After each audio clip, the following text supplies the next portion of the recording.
But we started this show today talking about that NWA World Heavyweight Championship. And we talked about our interview yesterday with Marty Scurll. And, you know, you and I having the discussion about who we think would be the best representative for that NWA Championship moving forward. And as much as I've had issues with certain things when it comes to Nick Aldis over the years, I don't think there's a better representation for the NWA World Heavyweight Championship and that what that 10 pounds of gold means to me as a fan. And I'm really hoping he retains that championship on Saturday. And joining us right now, Bully, is our NWA World Heavyweight Champion, Nick Aldis. Nick, how are you today? Hey, thank you, everyone. Thank you so much. Thank you, Dave. It's nice that you're starting off on the back foot as usual with usual backpedaling, because I heard the show yesterday and I heard what you had to say after Marty got off the phone. So it's believe me, I understand that you're saying a token thing now because I'm on the phone, but we can cross that bridge when we come to it. But yeah, I appreciate you giving me the time. Well, thank you for coming on, I guess. Bully. No. Bully. I'm laying out on this one. Bully, help me. Tag in. No, I'm laying out here. I said what I had to say. Now, Dave, you can talk to Nick. Well, Nick, we started the show today talking about your match with Marty Scurll on Saturday at the Crockett Cup. You can watch it on Fight TV for the NWA Championship. And I said at the start of today's show that coming off of the interview that we did yesterday, Marty Scurll, huge star. There's no doubt about it. I'm a fan. No doubt about that. Extremely popular. But I think when it comes to the NWA Championship and the heritage of this NWA Championship and the way that this championship should be carried, I've made it clear to our fans that I think you are the right man for the job. And you've proven that. And I think you are the man that's not only going to give a nod to the nostalgia to the NWA, but move this company forward than you. You are the best example of that. I've made that clear, Nick. I know. Listen, you ain't telling me anything I don't already know, LaGreca. I know who I am. Okay, let me tell you what I have issue with. Marty gets on the horn with you two yesterday, and he drops a couple of things, drops a couple of facts. Hey, look, you know, it feels real because it is real. Okay. Yeah, we're 15 years in the making. This match in itself is a year in the making because my first foray into Ring of Honor, by the way, I walked in there straight into a top angle, walked in there like I owned the place. But my first foray into that company was to witness Marty in his first World Championship opportunity. Okay, so this goes back over a year. But let me tell you what I have issue with. Marty talked about how this event in Concord has smashed the box office for the last event held at that same arena. He's right about that. What he failed to mention was that Marty was on that show. The only difference, the major difference in terms of what was on the bill, what was on the ticket from the beginning when tickets went on sale is me and the NWA and the World's Championship that I've brought back into prominence. So he wants to talk about box office, he can go there. And yes, it has beaten the box office, it has beaten the gross for NWA 70. And a lot of people said, oh, is this because of Cody?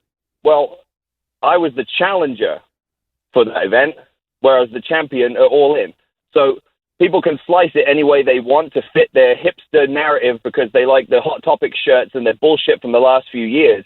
But the reality of the situation is that I know who I am and I know what I bring to the table. 10 years ago, I had my first TV main event with Sting, and the ratings in the UK went up 50%, 50. Okay, that was 10 years ago. I am not new to this. Okay, I'm young, but I'm a veteran.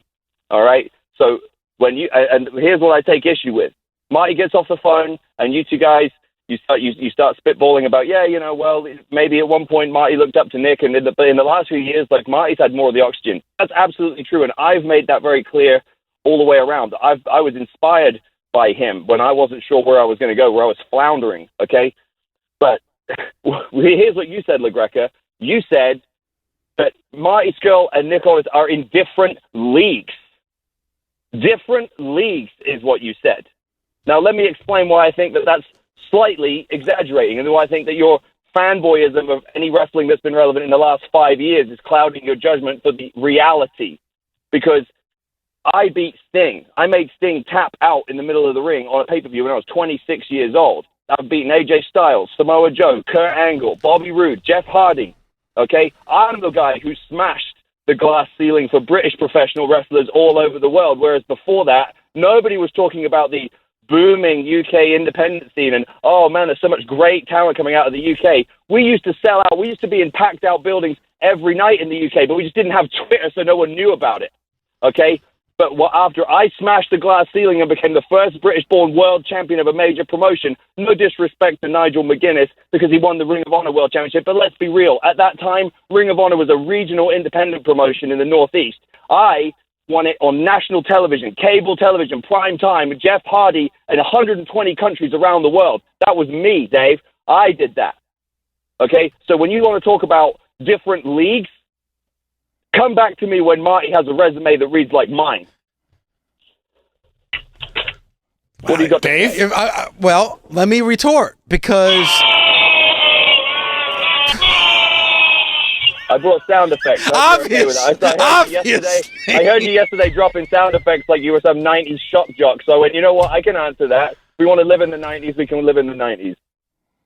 90s was a good decade. But no, Nick, honest to God.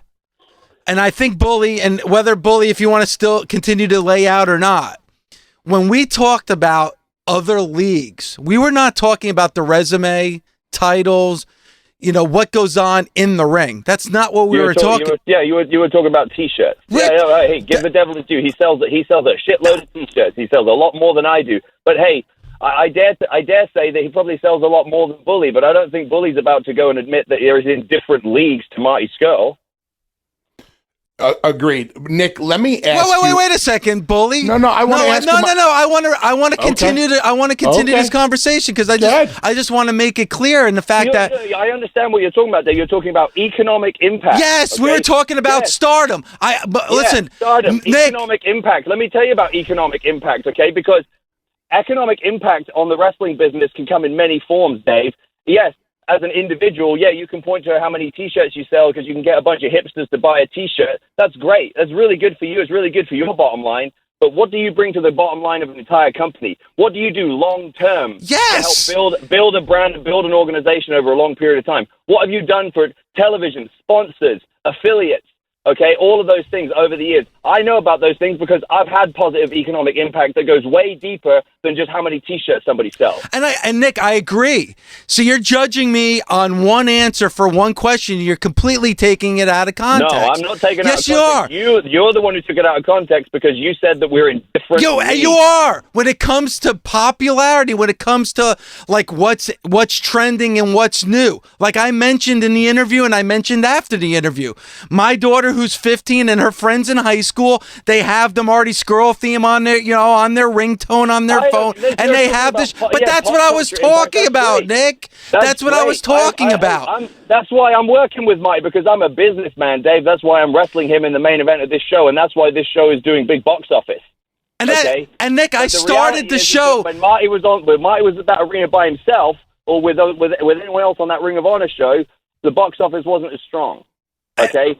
So you want to talk about popularity, it comes in many forms, okay? Because Agreed. At the end of the day, Dave, this business is built on conflict and it's built on yin and yang, okay? It's not just fanboy, dream match booking like, oh, my favorite wrestler against my other favorite wrestler. Sometimes you have to have the balls and the courage to be the guy on the card that people want to pay to see get beat, and that's me.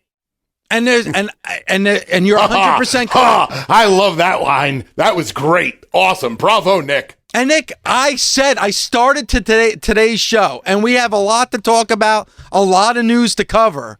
And Bully will tell you, I started the show today saying that I think you are the best representative for what I feel is the greatest wrestling title of all time. So yes, the conversation that we're having after Marty, I was talking about stardom and I was talking about merchandising and everything else. And you're absolutely right as far as box office and what you bring to the table when it comes to dollars and cents. But what I really do care about is the heritage of the NWA and that title. And I said to Bully And I made it clear to the nation that the person who I want as the representative of the NWA Championship is Nick Aldis, because you respect. You sit with a Dory Funk Jr., you sit with a Harley Race, and you're also moving this company and this championship forward. Because quite honestly, Nick, if it wasn't for you, we wouldn't be talking about the NWA at all. You know, No, Dave Lagana can make the best 10. I'm glad that you recognize that. Dave Lagana can make the most beautiful 10-piece, 10-minute beautiful production piece on YouTube. If Tim Storm's your champion, nobody's going to care. But if it's Nick Aldis is your champion, people are going to watch it. Now, when it comes... Well, I appreciate your candor. It's just, this is why I took umbrage with the fact that you referred to Marty and I as in different leagues, because there are a lot of different things that go into that pot, Dave. And you don't. Wait, I've got a very healthy ego, okay, and I've got no problem admitting that. So when it gets challenged, I'm going to come back and bite. And when it comes to the fanboy comment, Nick, I got to be honest with you, I wear that with pride, because at the end of the day, I am a fan. I'm not somebody that sits and dissects the show and says and tries to just destroy it. I always wear my fanboy hat first, because that's the foundation of what pro wrestling is. I understand that, but I'm just telling you that you're blinded by a false narrative that gets put up there about a certain era of wrestlers in this modern era, okay? And sometimes it's a marathon, not a sprint, all right? Something that's hot right now is hot right now, but ultimately, if you have to have staying power in this business, then yeah, you go through peaks and troughs. Yeah, you have periods where it's like surfing, sometimes you can catch every wave if you want, or sometimes you have to swim out for a little bit longer to find the right wave. And that's what I did after my time at TNA came to an end and things didn't work out where I thought they might. And then the right opportunity came along, and now I caught that wave. And I would put it to you and anybody else, I don't know anyone who could have done what I've done in the last 2 years. No, and when you go back, when I look back over the legacy of my career, this is the thing I'm going to hang my hat on, okay? Not my time at TNA, not beating Sting, Jeff Hardy, Kurt Angle, AJ Styles, and the like, not main eventing on pay-per-views and television in 120 countries. What I'm going to hang my hat on is this. And I'll tell you something else. Let me explain why I think Marty thinks I'm insecure about those things. I'm not. I'm healthily envious. I'm constructively envious of the things that he's good at and the things he's had success with. Let me tell you where I think he's envious of me. This little show called All In last year, where this was supposed to be a big celebration of a certain type of wrestler. This was supposed to be this big crowning moment for the indie guys, the guys who love, who don't fit a certain mold and blah, blah, blah. And all the Pentagon was on that show. Kenny Omega was on that show. Chris Jericho was on that show. Rey Mysterio was on that show. Okada and Marty Scurll were on that show. What's the first match everybody talks about when they talk about All In? I know the match that I talk about, and that's Cody and Nick Aldis. Right. And who was I? These are the same guys that, he's cookie cutter because he's got a good body and he makes us feel bad about ourselves when we look in the mirror. So we have to pretend that we don't like him as much. And the point is that that's what eats him up, is that when I got back, when I was given that opportunity and that spotlight, I smashed it, knocked it out of the park. And it's the defining moment of that show. And it's a defining moment of the business in 2018, and it's a defining moment of the business in this modern era. I do say that Marty Scurll has much better T-shirts than you do, though. Good, you go buy some. You can go be a mark and get all the T-shirts you want. I'm glad you do, because Nick, at the end of the day, it's all helping the wrestling economy. But what I've proven that I can do is I can get people to buy pay-per-view and an ass every 18 inches. Nick, everything that you're saying is great, and it makes sense, and it's a great counter to what Marty had to say yesterday.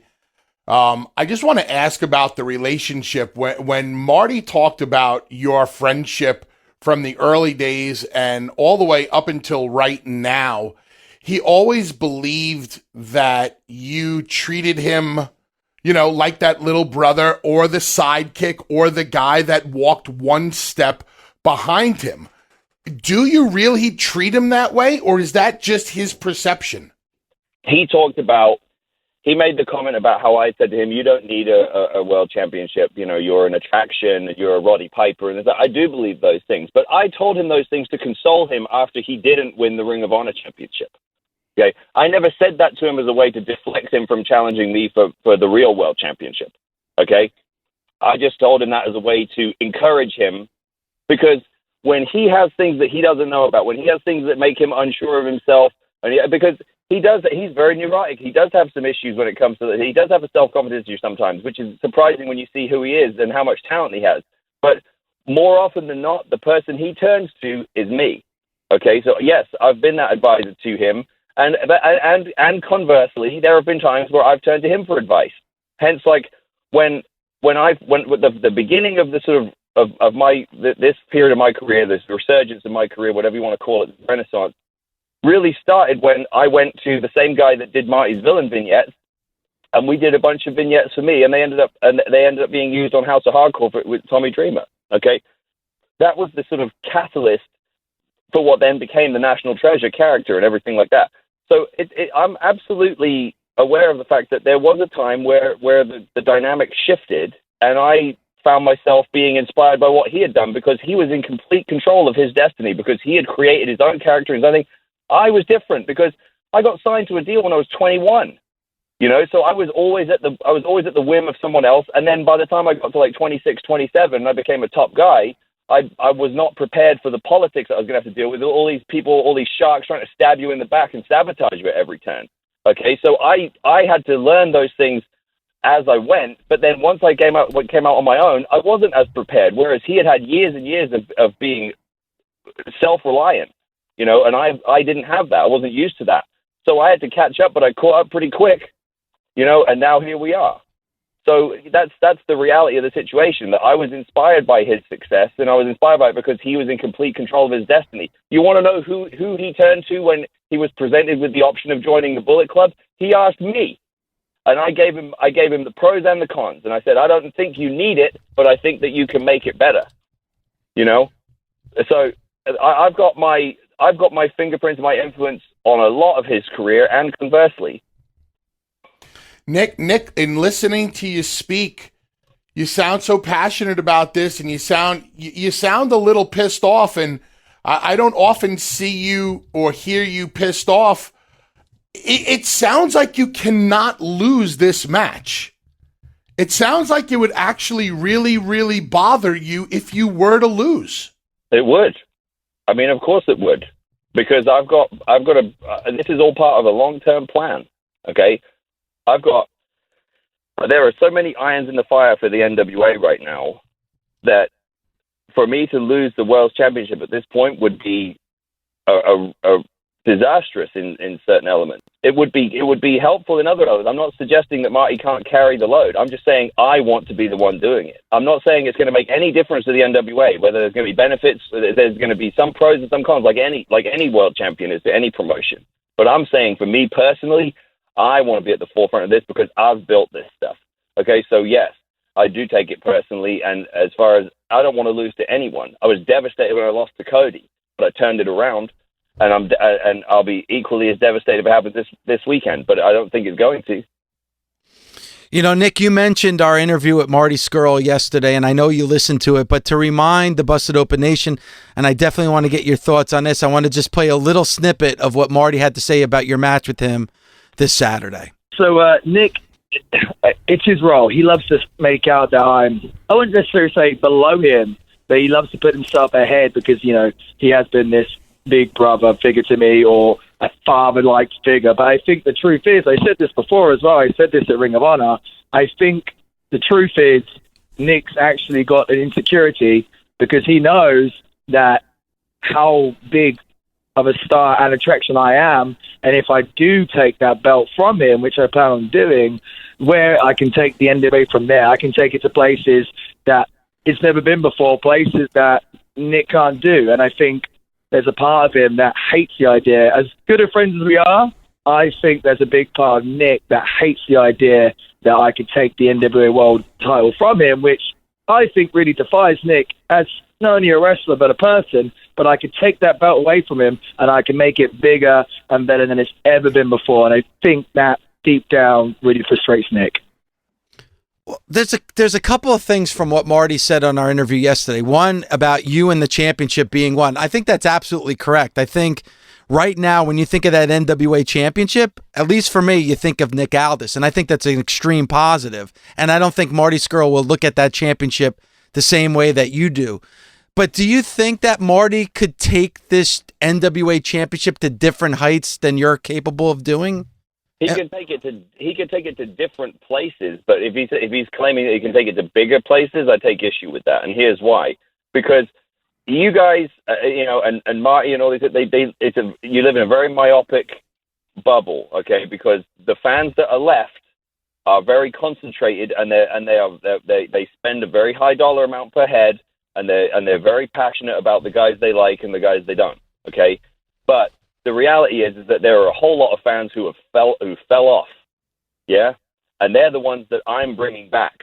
They're the people who walk up to me in the street in places like North Carolina in the Mid-Atlantic area and say, "Hey, I've seen what you've been doing. Keep it up, man. I'm a big fan." And like my grandfather my grandfather used to take me to go see Harley race, and my father used to take me to go see Ric Flair and Ricky Steamboat. And now I'm going to take my son to come and see you and Cody. I had those conversations with people, and you know what those people say every time? They go, I can't deal with the wrestling today. I don't get it. I don't like it. Okay. Now, I'm not saying that I'm agreeing with them. I'm saying that from a business standpoint, I'm bringing those people back. Go look at the YouTube comments on our YouTube videos, and you'll see our very distinct fan base in support of me and what I represent.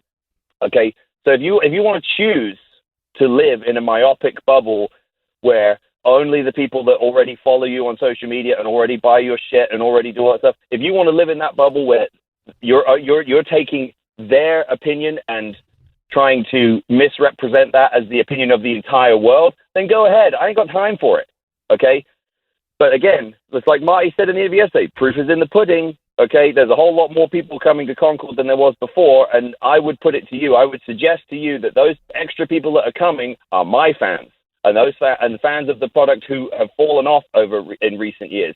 For case in point, I got word after I left TNA, an insider from the television network over there told me, "Do you know that when you lost the championship in TNA that the ratings fell off a cliff, and then when you left the company they fell off again?"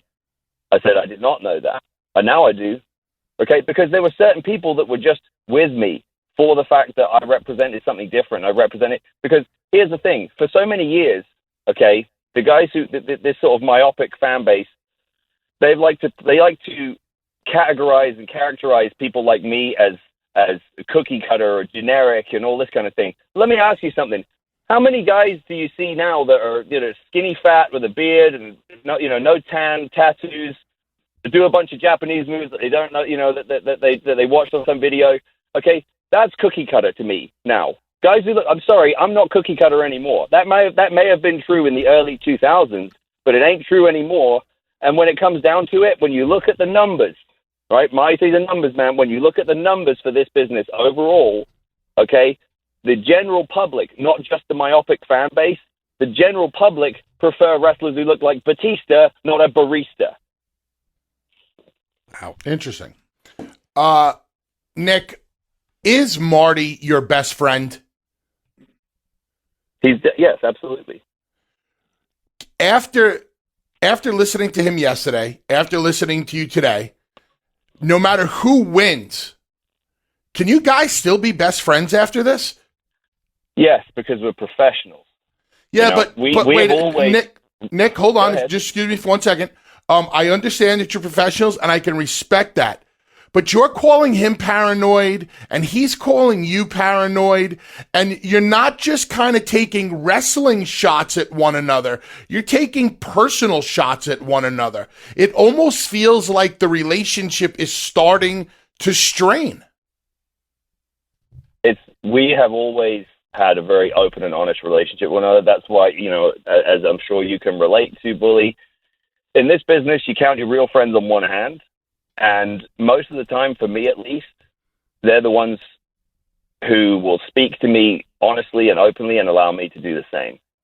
We have always had differing opinions and philosophies on the wrestling business, but we also respect and understand each other's success with our approaches. And I know that's difficult for a lot of people to understand because in this social media era, everyone's so hypersensitive about, anything challenging their belief system, that they can't understand when someone can actually just say, it's not necessarily my favorite thing, but I can understand its success. And that's exactly where I'm coming from when it comes to what I just talked about before. Because when casual fans go to a show, if they see a guy who does a lot of indie style high spots and does Japanese stuff and does flippy stuff, whatever, they don't sit there and heckle him and go like, "Boo, you suck, you can't wrestle, like, get off my stage, blah blah blah." But the guys who like that kind of stuff, they'll do that when they see a guy who doesn't wrestle the way they like, because those fans I think they're a little bit toxic. I'll be honest,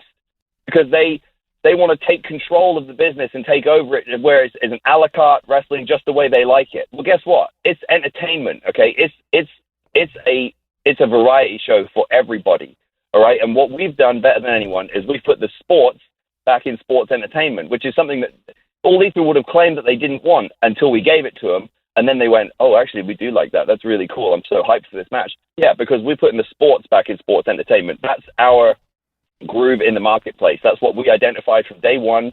We went back and looked at how was the NWA different from the WWF in the 80s. It was like the WWF is like Cornette said. The WWF was the Harlem Globetrotters, and the NWA was the Boston Celtics. And we said, how do we do that in the modern era? And that's how 10 Pounds of Gold came about, and that's how our approach came about in general, was that we wanted to put the sports back in sports entertainment and make it more of something that people could really sink their teeth into and suspend their disbelief and actually really feel like part of something special, big fight feel. And it's like what Bully always says, it's not sports entertainment, it's an entertaining sport. And the NWA definitely does that. Just before our interview, one of our nation members tweeted out, "Marty Scurll, how do you feel about Dave LaGreca saying on Busted Open that you wouldn't respect the NWA world title like Nick Aldis?" And Marty Scurll responded by saying, "Only one way to find out." And we're going to find that out at the NWA Crockett Cup this Saturday, April 27th. You'll be able to see it on Fight TV. And I'm telling you right now, Bully, this is definitely a matchup I cannot wait to see. The hell with the NFL draft. What I'm going to be watching this weekend is the Crockett Cup and Nick Aldis, your NWA champion, going up against Marty Scurll. And honest to God, from my heart, Nick Aldis, I really appreciate the time today, especially just before this big match this weekend. Hey, no worries. I appreciate the time as well. I always appreciate the time to come and help build our brand and help spread my message. And I appreciate your passion, and I hope you do the same for me. Yep. Nick, great job. Good luck. Thank you.